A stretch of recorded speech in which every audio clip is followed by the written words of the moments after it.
Los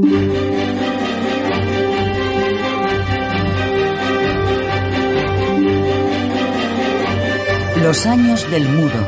La vida en el Berlín dividido. 1961. A principios de año. Berlín Oeste es una isla en medio de la República Democrática Alemana. El escaparate del mundo libre, del capitalismo. El objetivo de muchos fugitivos del Este. Berlín Oeste. Libertad política, estado del bienestar. Berlín Este.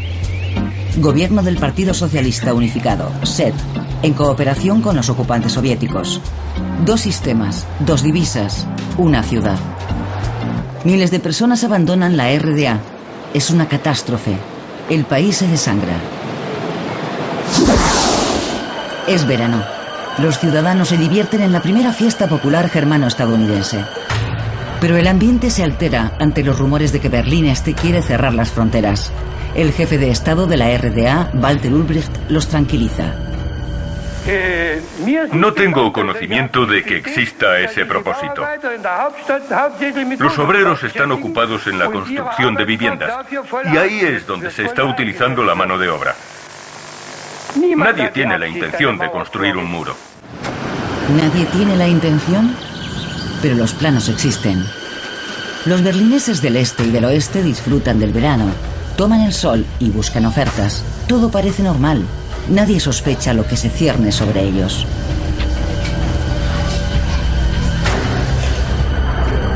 El 13 de agosto de 1961 comienza la construcción del muro. La policía de fronteras y el ejército cierran la frontera, colocan alambre de espino, levantan barricadas, hincan postes de hormigón. La separación entre el este y el oeste se consolida. Los berlineses observan perplejos desde ambos lados. Están paralizados. El alambre de espino y las barricadas dividen la ciudad y separan familias. Los berlineses empiezan a comprender lo que implica en sus vidas.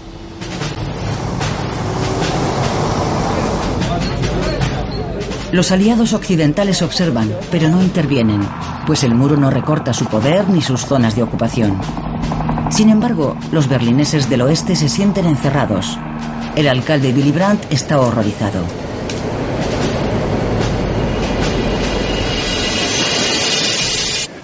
Lo que se está construyendo en el centro de Berlín no es ningún tipo de frontera internacional, sino el muro de un campo de concentración. 27 de octubre. Duelo al sol en Friedrichstraße. Confrontación en el Checkpoint Charlie. Los tanques estadounidenses y soviéticos se acercan a la frontera.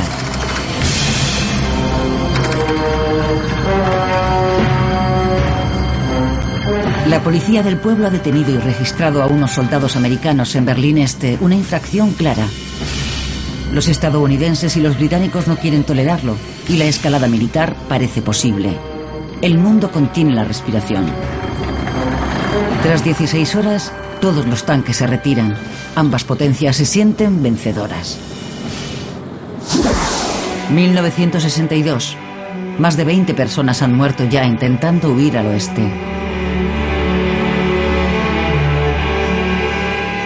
En el aniversario de la construcción del muro a las 12, los berlineses occidentales lo dejan todo y durante 3 minutos recuerdan en silencio a los muertos.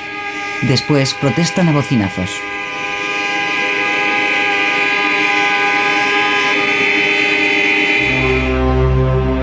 Días más tarde, el 17 de agosto, la estudiante de Berlín Oeste, Margit Hosini, celebra su cumpleaños cerca del Checkpoint Charlie y contempla cómo Peter Fechter, un berlinés oriental, es abatido cuando intentaba huir. Yace gravemente herido en la franja de la muerte. Margit es testigo de su lenta agonía.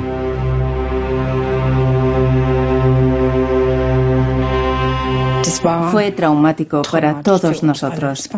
Un verdadero horror. Vimos a aquel hombre y oímos sus gritos pidiendo ayuda. Al principio era un grito de socorro normal. Se hizo más intenso y después más silencioso cada vez.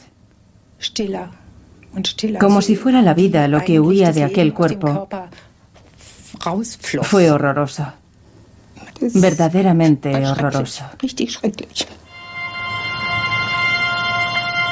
Nadie se atreve a ayudar a los moribundos. Ni los americanos, ni la policía de Berlín Oeste, ni los guardias de la RDA. Una hora más tarde recogen el cuerpo sin vida. Las imágenes dan la vuelta al mundo y se convierten en un símbolo de la inhumana división forzosa de Berlín. Verano de 1963. 2 años después de la construcción del muro, John Fitzgerald Kennedy, mensajero de la esperanza, visita el oeste de la ciudad. Los berlineses han tenido que esperar mucho tiempo. El entusiasmo por la visita del presidente americano es enorme y el recibimiento increíble. Su recorrido por una ciudad cercada en un vehículo descubierto es un paseo triunfal. 1 millón de personas lo ovacionan y entre ellas Hiram Cote, de 20 años. Lleva días esperando la visita.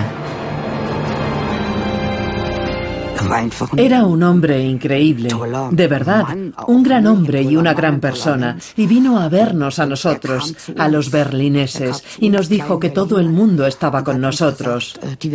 Fue una sensación apasionante. Cientos de miles de berlineses occidentales se reúnen ante el ayuntamiento de Schöneberg para escuchar el discurso. La gente espera un signo claro de la protección americana. Sus palabras liberan a los berlineses de muchos de sus miedos y se convierten en leyenda. Por eso, como hombre libre, es para mí un orgullo decir, yo soy berlinés.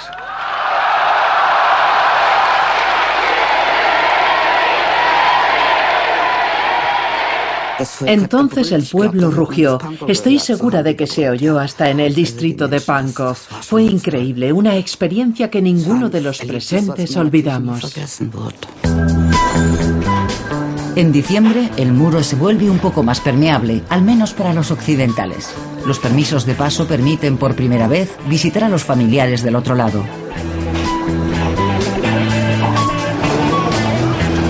Cientos de miles de berlineses occidentales quieren cruzar y hacen cola durante horas y a pesar del frío ante la agencia emisora. El 19 de diciembre se abre por primera vez una pequeña grieta en el muro, solo durante unos días y solo para occidentales. Un reencuentro tras más de 2 años, un arrebato de euforia. Berlín Este y Berlín Oeste se abrazan.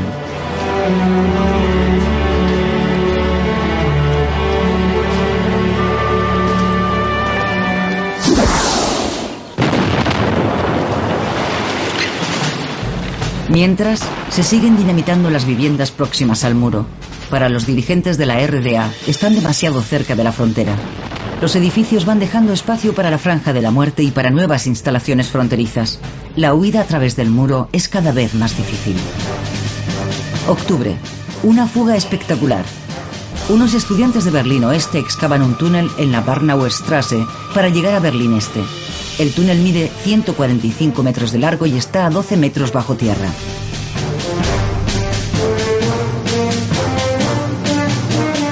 Fue el más largo, profundo y exitoso de los túneles construidos. 57 personas consiguieron huir del este al oeste. La construcción duró medio año. Entre sus autores está el estudiante de Derecho Peter Schellenberg. La motivación es su indignación por la construcción del muro y la solidaridad con los habitantes del este. Poder llegar del este al oeste en un par de minutos causaba una alegría que ni los fugitivos, ni quienes les ayudamos, éramos capaces de expresar. Algunos fugitivos creían que no habían llegado todavía al oeste, sino que tal vez la Stasi los había detenido. Había lágrimas de alegría, un llanto liberador. Pero el túnel es descubierto. Se produce un tiroteo entre la policía de frontera de la RDA y los constructores. El soldado Egon Schultz muere tras el impacto de una bala perdida.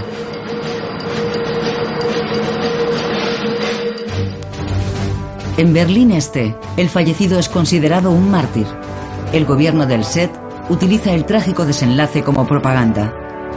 El gobierno del Este oculta durante décadas que Egon Schultz había muerto por la bala perdida de un compañero.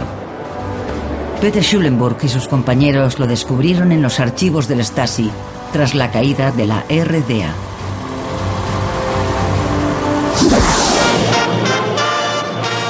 Se inaugura el Europa Center en la Breitscheidplatz, un nuevo símbolo de Berlín Oeste, el escaparate del occidente dorado. Con sus 86 metros de altura, es por entonces el edificio más alto de la ciudad.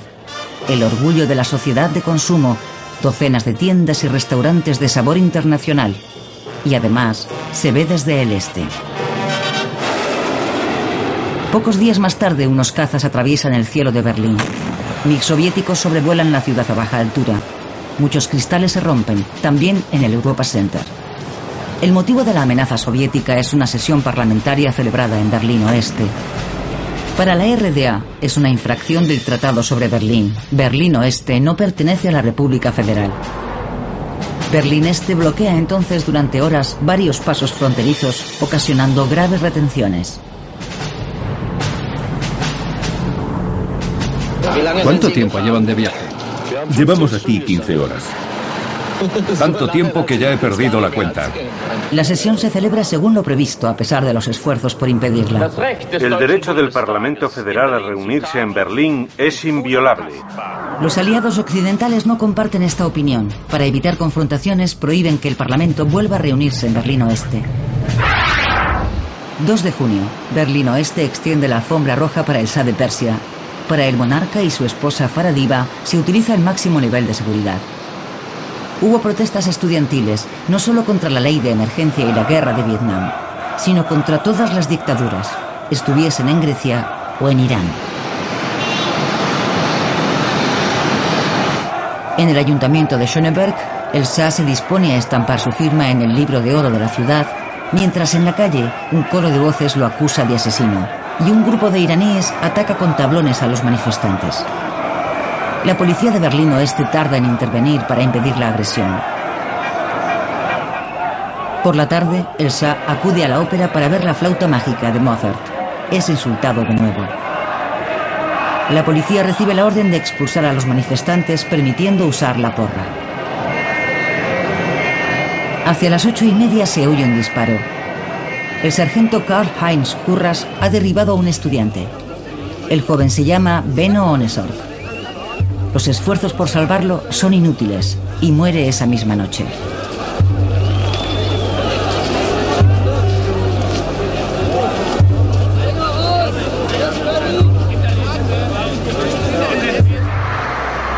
Tras la muerte de Ohnesorg, muchos estudiantes salen a la calle y el movimiento de protesta se radicaliza. El famoso 1968 empezó el 2 de junio de 1967.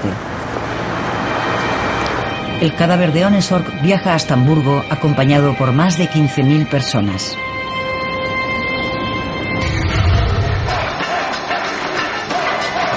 ...1968...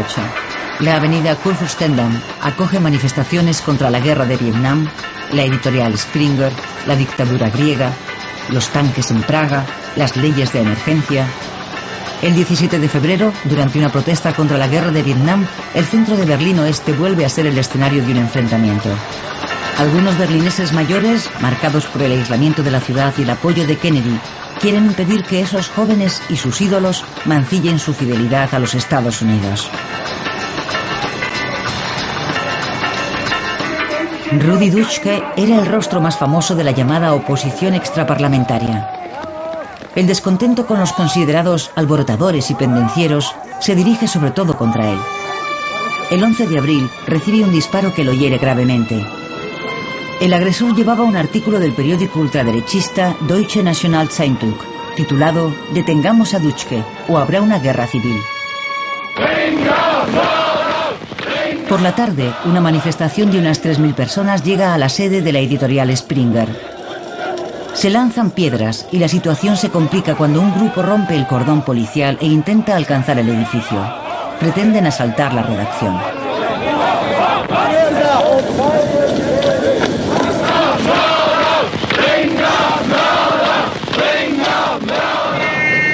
Con Consiguen asaltar el edificio y destrozan e incendian varios vehículos para impedir la distribución de los periódicos de Springer. La policía recupera el control de la situación con gran esfuerzo. Al día siguiente, la sede de Springer aparece rodeada de alambre de espino. El enfrentamiento entre la sociedad de Alemania Occidental y su juventud rebelde se intensifica. 1970. Nace la RAF, facción del Ejército Rojo. Horst Mahler y Ulrike Meinhof organizaron la huida del presidiario Andreas Baader. El izquierdista radical Baader, que cumple condena en Berlín Oeste, es visitado por la periodista Ulrike Meinhof, que se dispone a escribir un libro a medias con él. Su abogado Horst Mahler organiza una reunión fuera de la penitenciaría. Según los informes, los secuestradores lanzaron gas lacrimógeno por la puerta de la facultad, obligaron a los trabajadores a apartarse y liberaron a Baader utilizando armas de fuego. La liberación de Baader ha sido un éxito de la RAF. La conocida periodista de izquierdas, Ulrike Meinhof, pasa a la clandestinidad mientras el abogado Horst Mahler cambia de bando en varias ocasiones. El grupo viaja a Beirut con pasaportes falsos desde el aeropuerto de Schönefeld, en Berlín Este. Los agentes de frontera orientales se dieron cuenta de la falsificación, pero no actuaron, ayudándoles a huir. El 29 de septiembre de 1970, la RAF realiza un ataque sorpresa triple. Asaltantes enmascarados atacan a la vez 3 bancos de la ciudad. La policía encontró una bolsa de papel con abrigos, chaquetas y máscaras hechas con gorros de lana. El abogado Horst Mahler fue detenido. Otros miembros de la RAF consiguieron huir. Por primera vez, el terrorismo es una amenaza internacional.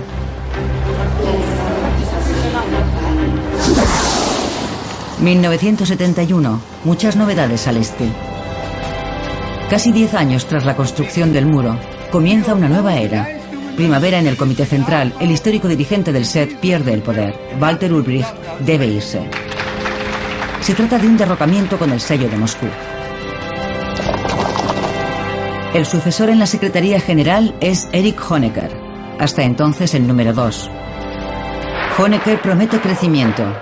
Debe haber progreso en todos los sentidos. La esperanza del acercamiento.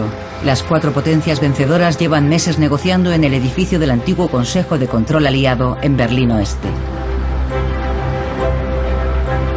25 años después del fin de la guerra, la situación de Berlín, especialmente de Berlín Oeste, debe aclararse. El 3 de septiembre de 1971, Estados Unidos, Reino Unido, Francia y la Unión Soviética firman un acuerdo cuatripartito. Es un logro histórico. Bien está lo que bien acaba. El acuerdo cuatripartito regula el estado de la ciudad dividida, la libertad de movimiento y la relación entre Berlín Oeste y la República Federal, sus vínculos políticos y de transporte.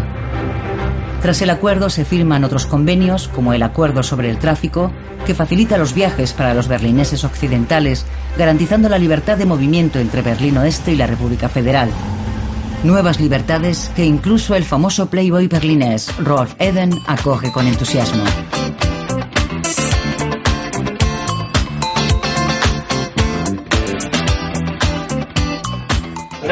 Los berlineses nos beneficiaremos en gran medida de este nuevo acuerdo.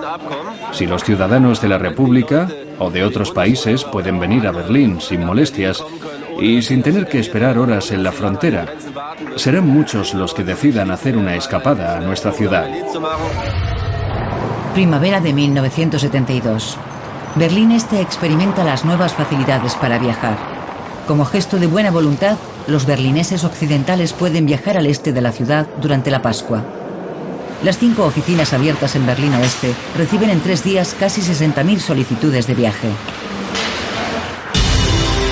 Llega el 29 de marzo y los occidentales pueden volver a la otra parte de la ciudad. Reencuentros conmovedores por primera vez en 6 largos años. La estación de Friedrichstraße está abarrotada. También esperan a Gerd Necht y los regalos que lleva. No se podía decir cualquier cosa por teléfono, así que decían indirectamente lo que querían que les llevase. café, chocolate y un vestido para la pequeña. Era lo que querían y se lo llevé. Para muchos era una visita a una ciudad extraña. El centro estaba casi irreconocible. 1973. Berlín Este invita a la juventud del mundo. Por segunda vez desde 1951, la ciudad organiza el Festival Mundial de la Juventud y los Estudiantes. Llegan 8 millones de visitantes. La disciplina socialista no les resulta muy atractiva. Amor libre, pelo largo, desorden y color. Por una vez, parece que todo está permitido en la capital de la RDA. Un estado de excepción que dura 9 días. Invitados de 140 países, días llenos de alegría y noches llenas de amor. La juventud libre alemana se mueve a ritmo de samba, carnaval en Berlín Este.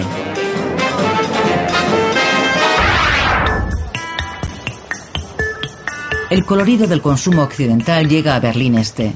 Las Intershops, tiendas con productos occidentales para divisas occidentales, hasta ahora solo para turistas, abren sus puertas a los ciudadanos de la RDA. Deben pagar con marcos occidentales y el dinero enviado por los familiares se transforma en café, chocolate o tabaco. También la periodista de Berlín Este, Regine Silvester, descubre el mundo del consumo. En las tiendas siempre había estantes vacíos.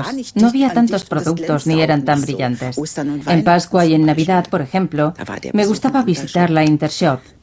Me encantaban los alegres Papá Noel y las liebres de Pascua con sus campanas. Es curioso, pero despertaron en mí un gran entusiasmo. Las dos repúblicas entablaron relaciones diplomáticas oficiales en mayo. El representante ministerial de Bonn, Hans Otto Bräutigam, se reúne con una unidad avanzada en Berlín Este. Su lugar de trabajo está en obras. Los diplomáticos de la RFA residen en el hotel Unter den Linden.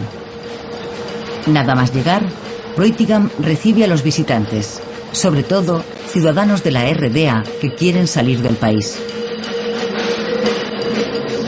Entonces fue cuando me quedó claro la dimensión humana de la división de Alemania.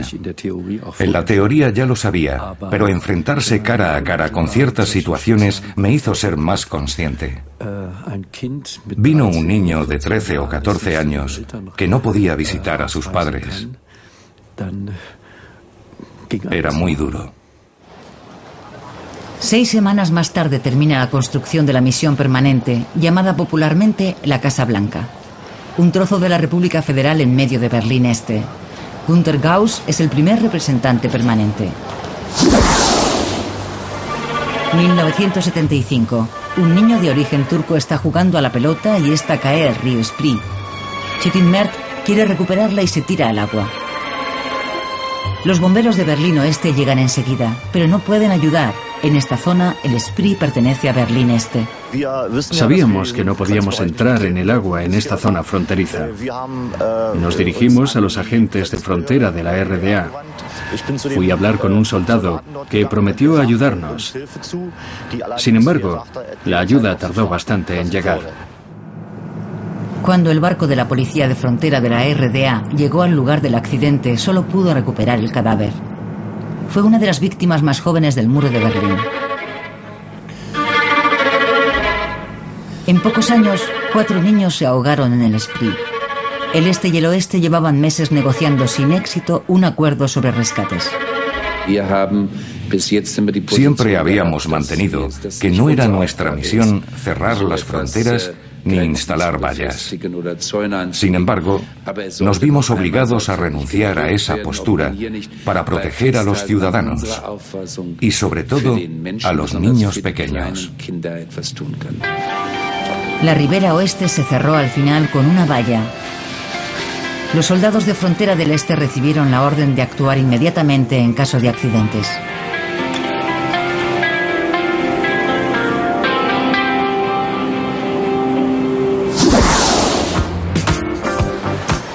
En Helsinki, 35 estados firmaron el acta de la Conferencia sobre la Seguridad y la Cooperación en Europa, la RDA entre ellos.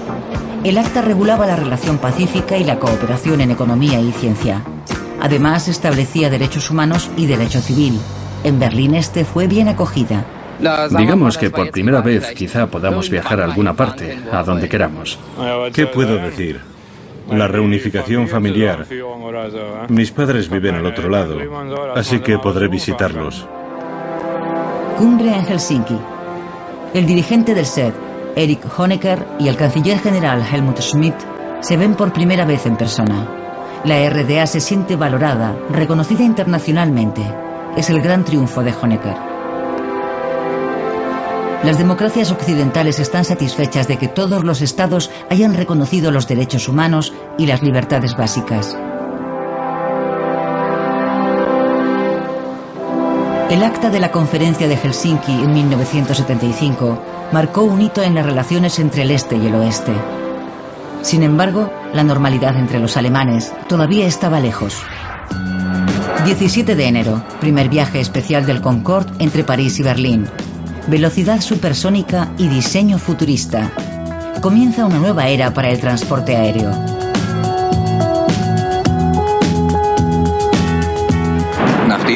Tras la vuelta de honor del Concorde sobre el cielo de Berlín, tomó tierra a las 9:45.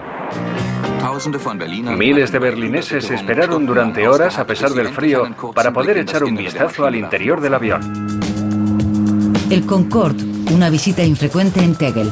Para los vuelos a Europa desde Berlín Oeste, el avión supersónico es demasiado caro. El 23 de abril se inaugura el Palacio de la República. Este impresionante edificio de la antigua Plaza Schloss es la nueva joya de Berlín Este. Hay mucho que ver en el palacio, obras de arte en los vestíbulos, diferentes bares y restaurantes, boleras, discotecas e incluso una oficina de correos.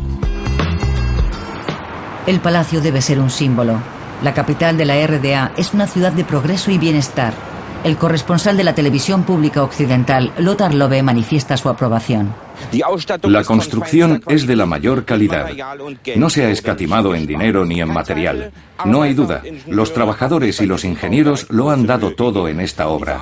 Los acabados son también correctos. Sin embargo, muchos ciudadanos de la RDA se alegrarían si todas las viviendas fuesen de la misma calidad. Ese verano empezó la construcción de nuevos segmentos del muro. El muro del 75 debía ser más duradero e impedir los intentos de fuga. Un efecto inesperado. El muro blanco se convierte en un lienzo perfecto y atrae a artistas de todo el mundo a Berlín Oeste. 1979. La agitación en el oeste se debe al Palacio de la Megalomanía, el Centro Internacional de Congresos o ICC. Casi 1.000 millones de marcos, el doble del presupuesto inicial. 80 salones en 12.000 metros cuadrados, la respuesta del oeste al Palacio de la República. Si el este puede hacerlo, el oeste puede superarlo. A la inauguración del mayor centro de congresos de Europa acudieron personalidades de todo el mundo. Solo los invitados de la RDA se excusaron. Con el ICC se ha inaugurado un nuevo capítulo en la historia de Berlín. El presidente Walter Scheel espera que este capítulo tan caro sea un gran éxito. Celebridades como Udo Jürgens acudieron a la fiesta. Una dura batalla por los canapés en el nuevo edificio del oeste. Las palabras de elogio se repetían en esa velada histórica. El actor Harald Junke, toda una institución, se mostró impresionado. Desde fuera se parece un poco a la nave Enterprise, pero el interior, como puede apreciarse, es un lugar muy vivo y animado, lleno de posibilidades para la comunicación. Es muy importante para Berlín. Al otro lado del muro, alegría por decreto. Siempre hay algún motivo. Esta vez es la reunión de Pentecostés de la juventud. En 1979, el lema son los 30 años de la República Democrática Alemana. No se escatima en gastos ni en esfuerzo. Pero el aniversario no solo se celebró con fiestas. La Asociación de Escritores de Berlín Este, junto con el partido y el Ministerio para la Seguridad, organizó un juicio contra 9 espíritus críticos. Entre ellos, famosos escritores como Stefan Heym, Klaus Schlesinger o Rolf Schneider. De 400 escritores, 350 votaron por la expulsión de sus compañeros. Eso les impidió ejercer. pues solo los miembros de la asociación podían publicar en la RDA. Schneider, de 47 años, pierde su fuente de ingresos, pero eso no es todo. Nos condenaron al ostracismo. No es un proceso agradable para los implicados y mucho menos para nuestros familiares. Yo tenía hijos en edad escolar que heredaron las consecuencias, que sufrieron verdaderos abusos, no por parte de sus compañeros, sino de los profesores. Era un sistema perverso. El mundo ideal del socialismo. El 7 de octubre se celebran los 30 años de la República. El jefe del Kremlin, Leonid Brezhnev, y su anfitrión, Erich Honecker, unidos en un beso fraternal. Brezhnev y Honecker codo con codo. Comienza una gran celebración. Pero el teatral desfile por Berlín Este, a un tiro de piedra del muro, tiene un aire anacrónico, anticuado. La procesión de antorchas por Unter-den-Linden trae desagradables recuerdos del pasado.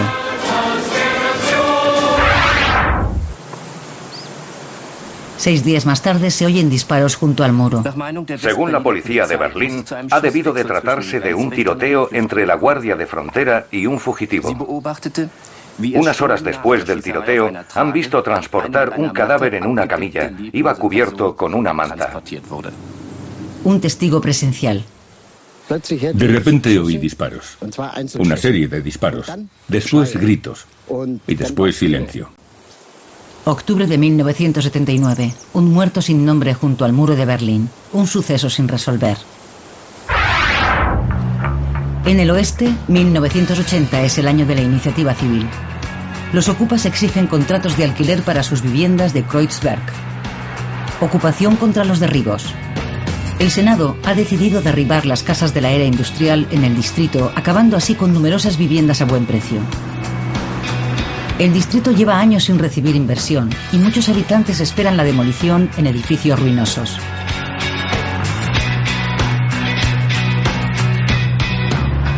Barrios enteros desaparecerán. Los críticos hablan de destrucción. La idea de los urbanistas es construir edificios de viviendas como el nuevo centro de Kreuzberg, grandes bloques con tiendas. Los berlineses reniegan del cemento, pero los viejos barrios parecen perdidos. En los edificios condenados viven inmigrantes, artistas y residentes arraigados. El colorido de Kreuzberg a la sombra del muro.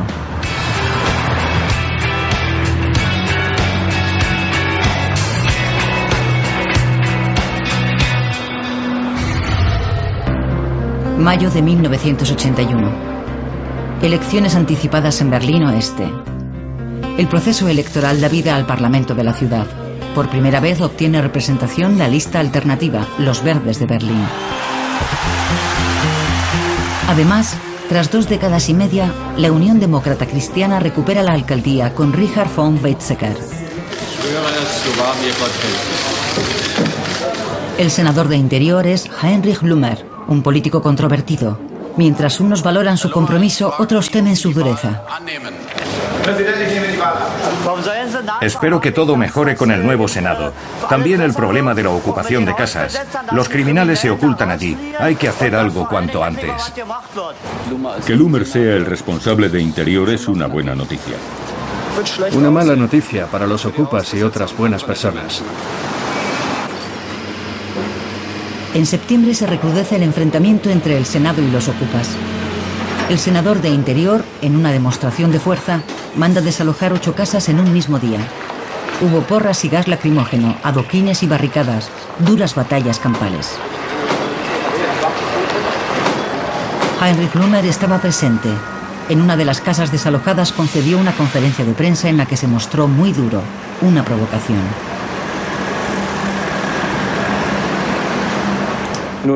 Bueno, como suele decirse, de hacerlo bien. Era necesario hacer una limpieza. Y después de actuar con relativa moderación y de un aviso previo, nos pareció correcto y factible hacerlo todo de una vez. Los manifestantes se concentraron ante el edificio y la policía se dispuso a desalojarlos. Klaus-Jürgen Rattay, de 18 años, murió atropellado por un autobús urbano.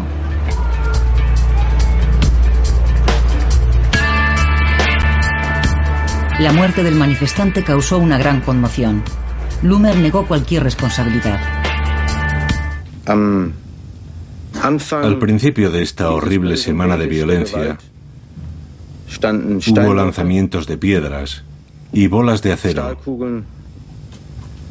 cristales rotos y mucho más. No fue la policía quien sembró la violencia, son otros los responsables. Buenas tardes.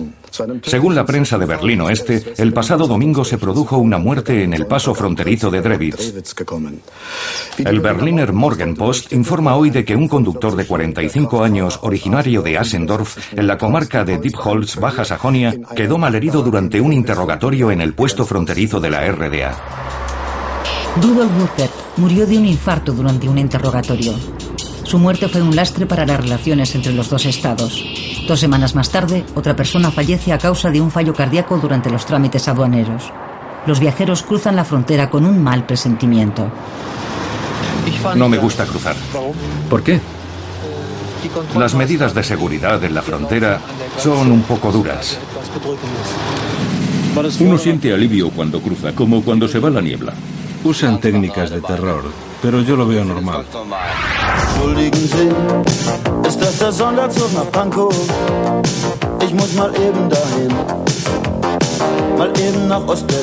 Las emisoras de radio llevan meses emitiendo al otro lado del muro una canción que se convertirá en un himno clandestino.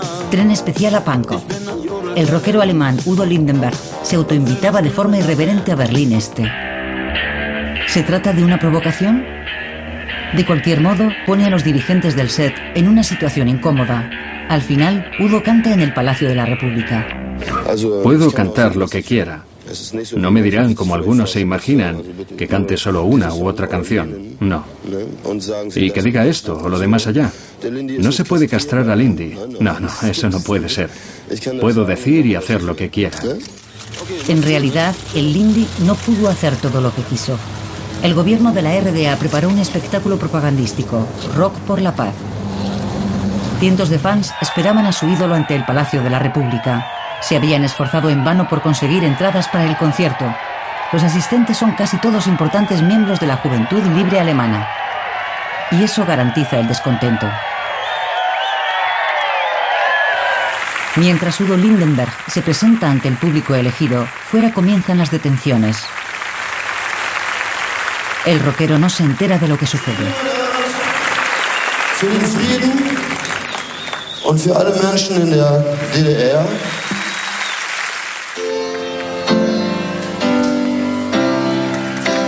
Pero no es la única decepción. Lindenberg no canta su éxito Tren especial a Pankow, sino una canción por la paz mundial y contra la guerra. Keiner will sterben, das ist doch klar. Wozu sind denn Kriege denn? Las primeras imágenes del día, las personas hacen señas, son algunos de los más de 40 ciudadanos de la RDA que se han refugiado en la misión permanente de la República Federal en Berlín Este. Quieren forzar su salida del país, incluyendo a 13 niños. Las imágenes llegan a la RDA y provocan una reacción en cadena. Inge Albrecht, una berlinesa oriental de 20 años, tiene a sus espaldas varios intentos de fuga frustrados. Una amiga la convence para probar suerte en la misión permanente. Ella había oído en las noticias que había refugiados en la embajada, así que tomamos la decisión en solo un par de días. Son 2 de las más de 50 personas que desean salir del país y se hacinan en la misión permanente. La situación es insostenible. Nadie está preparado para alojar y proteger a tantas personas.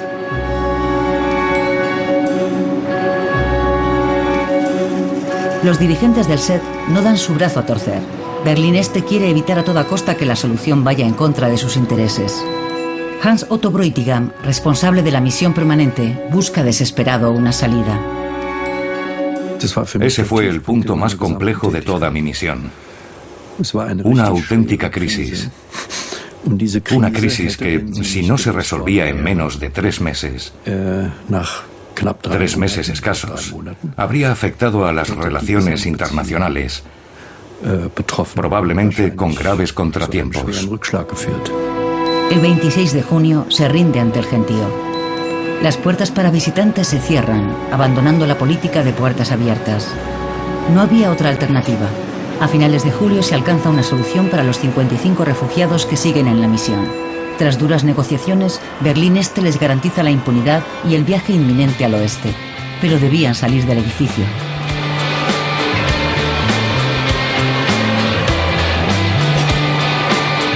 Inga Albrecht fue una de las últimas en salir. Su intento de fuga tuvo un final feliz.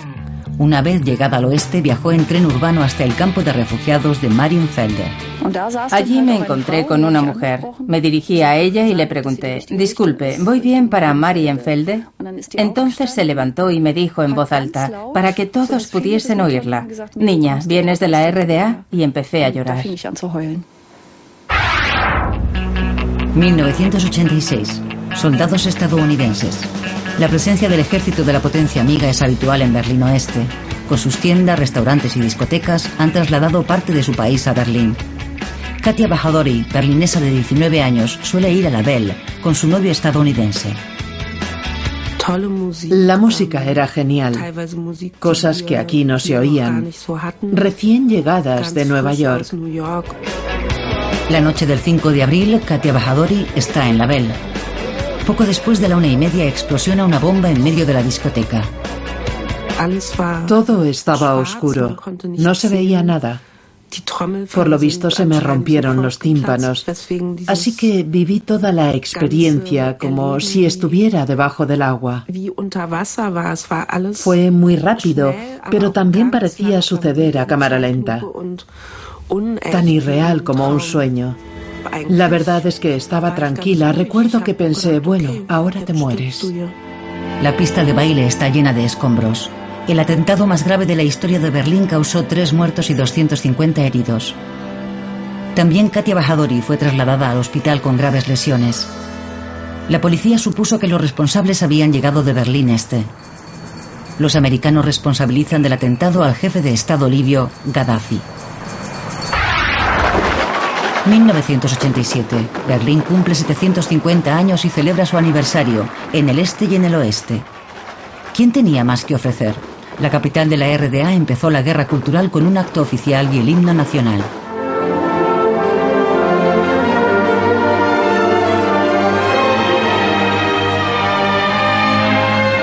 En Berlín Oeste también sonó el himno nacional, el otro. Erich Honecker, aunque estaba invitado, no asistió. El motivo, el canciller. La división de Berlín, de Alemania y de Europa, de esto estoy seguro, no perdurará en la historia. El gobierno del Este se sintió insultado por esas palabras y devolvió inmediatamente la invitación del alcalde Eberhard Diepgen. Teatro político en lugar de ambiente festivo.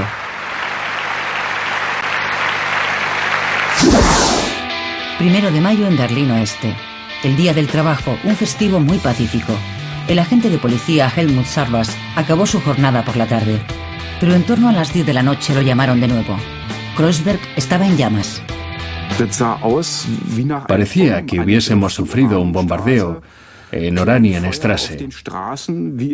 Había pequeñas hogueras por las calles, como en una película de ciencia ficción. Coches en llamas, obstáculos por todas partes. Se oían aullidos, gritos y llantos. Fue aterrador. ¿Cuál era la causa de la catástrofe? Por la tarde, radicales de izquierda se hicieron con un coche de policía. Se dirigieron hacia la fiesta que se celebraba en el Lausitzer Platz. Cuando la policía intentó detenerlos, empezaron a lanzar piedras.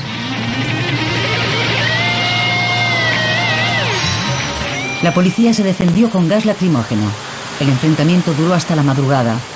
245 policías resultaron heridos y 45 vándalos fueron detenidos. Solo entonces se pudo observar el alcance de los daños. Los bomberos, que casi no habían podido actuar durante la noche por los disturbios, seguían trabajando entre los cascotes de un supermercado saqueado e incendiado. El 12 de junio, el presidente estadounidense Ronald Reagan visitó Berlín Oeste para felicitar a la ciudad en su aniversario. Los disturbios se repitieron, disturbios antiamericanos. La policía, permanentemente en acción, llegó incluso a aislar una parte de Kreuzberg. Damas y caballeros, Su Excelencia, el presidente de los Estados Unidos de América, el señor Ronald Reagan, y su esposa, la señora Nancy Reagan. Ronald Reagan dio un discurso ante la puerta de Brandeburgo. 2 frases, dirigidas al jefe del Partido Comunista Soviético, Mikhail Gorbachev, y al mundo, quedaron grabadas en la historia. Secretario General Gorbachev, abra esta puerta. Señor Gorbachev, derribe este muro.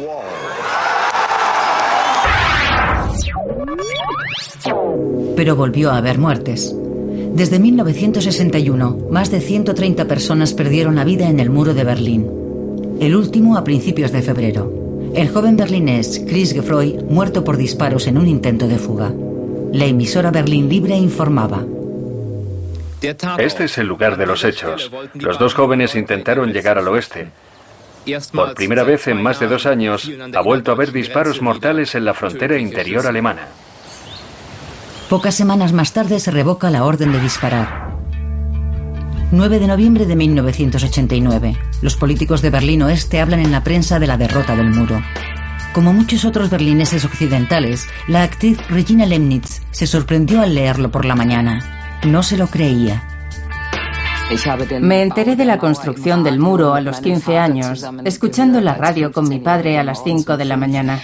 El muro había existido durante toda mi vida como adulta. En realidad nunca había podido imaginarme que caería, que desaparecería.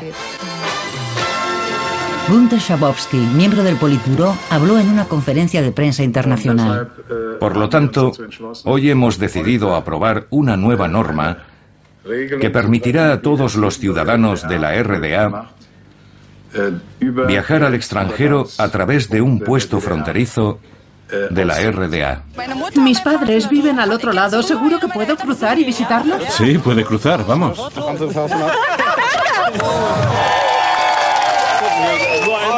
Dios mío, podemos cruzar. La locura empezó esa noche en el paso fronterizo de Bornholmer-Straße. Se levantó la barrera.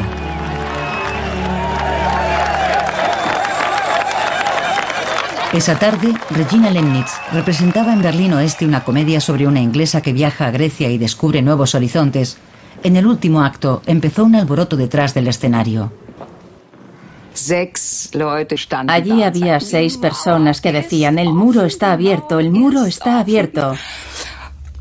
Entonces se levantó el telón. Una ovación. El teatro estaba lleno, unas 460 personas.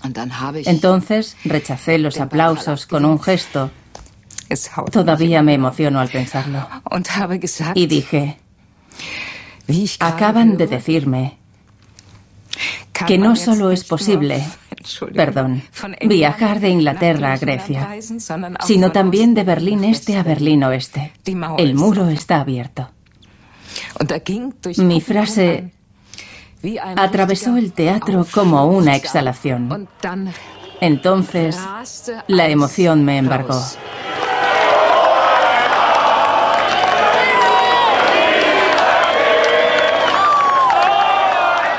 Una noche llena de felicidad, algo excepcional. El este abraza al oeste.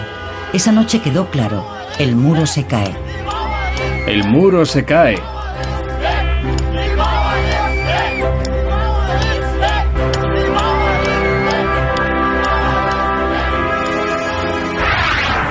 Al día siguiente, Willy Brandt visita la puerta de Brandeburgo. En 1961, como alcalde, había presenciado la división de la ciudad. Estamos muy cerca del momento en el que el muro perderá todo el sentido, si es que alguna vez ha tenido sentido. Los berlineses podrán ser de nuevo una familia.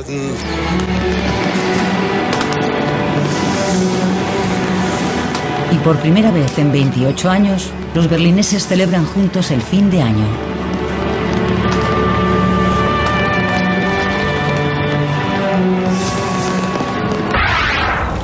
Agosto de 1990. El canciller Kohl se reúne con el ministro presidente de Messier. El proceso de unificación está en marcha. Las 4 potencias vencedoras de la Segunda Guerra Mundial han acordado devolver la soberanía a Alemania. El 2 de octubre de 1990, la víspera de la unificación, termina el control de los aliados. Los 3 gobernantes militares de la ciudad y los enviados han escrito una carta al alcalde en la que ponen fin a las funciones de la comandancia aliada, según explica el comandante británico Corbett. Corbett ha presidido la sesión de hoy. Tras 45 minutos de reunión, puso fin a la última sesión con, en sus propias palabras, un buen mazazo.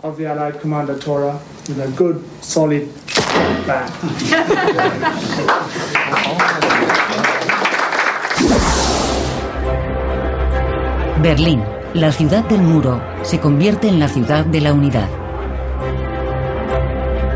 Una imagen histórica. A las 0 horas del 3 de octubre, la República Democrática Alemana se integra en la República Federal Alemana.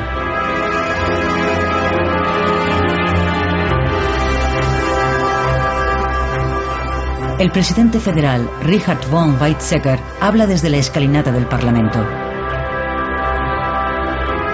329 días tras la caída del muro, Alemania está unida. Una revolución pacífica en el corazón de Europa. Berlín vuelve a ser Berlín. El muro pertenece al pasado. Ahora hay que superar las décadas de división. Las 2 partes buscan un futuro común a pesar de su pasado divergente.